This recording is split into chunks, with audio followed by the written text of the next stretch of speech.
This guy right here, I have known for somewhere in the 43 to 44 year range. Got to be around there, Rick. Right there. No one better that helped this industry get big than this guy right here. Okay, Dan Kadota, the inception of big fish trophy bass fishing in Southern California. This guy's on the Mount Rushmore. There's no doubt. Okay, that and how it's influenced everything from boat sales to fishing line sales to rod sales, the inception of graphite rods, which are now, spectacular. Okay, I mean, it all started with these guys right here. And they're all saltwater skippers, which means they really knew what they were doing more than the average bass guy did. It was fun. Rick, and I look at these bass shows. I sit home on the weekend, I'm watching Bassmaster, and I'm looking at them with the forward scanning stuff. Mm-hmm. And 81, George and I snuck down to San Diego with the first color scanning sonars. We didn't tell the San Diego guys because it was north against south. It was back to the Civil War days, guys. Right. And, we implemented that. And I'm looking at it now. I says, God, what I could have used on my champ that he built for me. I mean, he built a special live well that held a tremendous amount of big bass because I didn't want to release the fish back on the spot. We'd wait till after we were done to let them go because I felt like whether it was pheromones or whatever it was, put some bad juju in the water, and I didn't want to do this. So we would hold them long enough to where we could release them afterwards. But icon in the bass industry, we started thinking about, and Rick remembers it. I can remember having to put Carol Martins on my pro staff because Aaron was too young to drive down here by himself, right? So, Rick and all the early days of bass fishing. Like we were talking about earlier, is that we got to see the rise of the entire industry from really the inception of really where bass boats were small, not a lot of horsepower, to where they've now gotten today, the technology today. I mean, I'm on a couple different councils for Ranger and Triton, and the technology today, everything CAD design, everything they have, to make brand new boats is spectacular.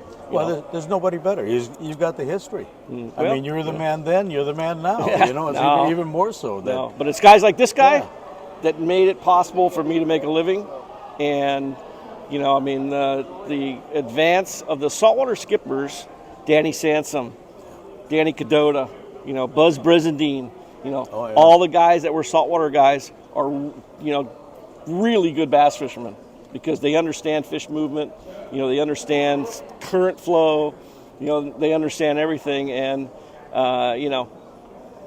these guys were the best. Well, we were competitive. I mean, even between us. Very competitive. Even between the Sanson brothers, I got some stories. Yeah. I fished with Don and Connie, and Don was talking about stories of Danny, how he would fly in shiners. And he bought this big portable pool. And Danny calls Dan over to, Dan calls Donnie over to come see his shiners that he flew in from Florida, And Don comes over, slips and falls, crushes the pool. These shiners are going down into the street, into the gutter. And, of course, those two were competitive. Back in those days, it was $100 a fish over 10. Well, now Danny Sansom lives on Clear Lake in Buckingham, overlooking the best part of the entire lake, the Buckingham area, in his garage, because we've sold in the last 3 Rangers that he's had.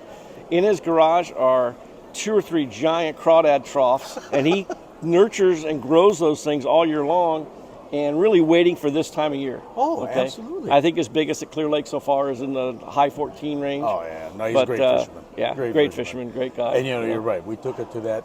I used to keep over 100 dozen that I would cure, just like on the boats, clean them out, throw the dead, and cure them out. We'd always release the big ones and the little ones, put them back in the stream, And then it got time where we just got too old. We just buy them and do that. But no, it went through a lot. But we were blessed to have that saltwater background too. But guys like this that, understood that, the demands are a little bit different. We were anchoring. There's little different things that we did. But, if it weren't for Rick and his staff, they kept us going, kept us on the water. That's what made us dangerous. These guys laid the foundation right here. Yeah.